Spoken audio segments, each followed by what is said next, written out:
So after, let's say you turn down the breath or the blood test,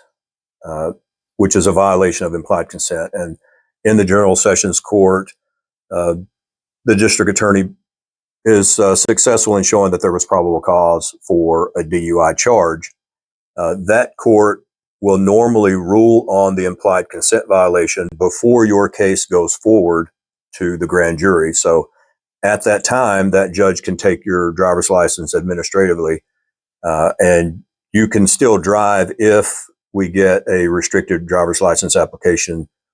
signed and certified right there. But the only way you'll be able to drive at that point going forward, even though you haven't been convicted of anything, and even though your case is only going to the criminal court,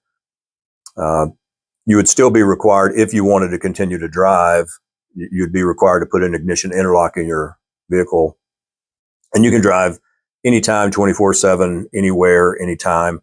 but you can only drive a vehicle that's got the ignition interlock that's paired to you. And those things take a picture of your face every time you blow into them. They're a huge hassle. One of the things that an attorney can do for you, if it looks like your case is not a winnable case at a preliminary hearing, but nevertheless, you believe it's a winnable case at trial and you elect that you want to take it to trial, one of the things an attorney can do to help protect your license for the time that it takes to get to trial,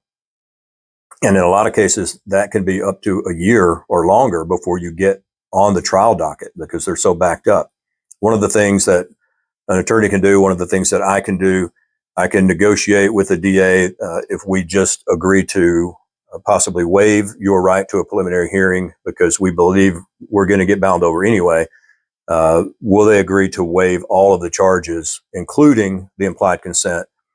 That's an effective way to protect your license so that you can continue to drive on a valid driver's license without having to get a restricted license while you make your way through the criminal court.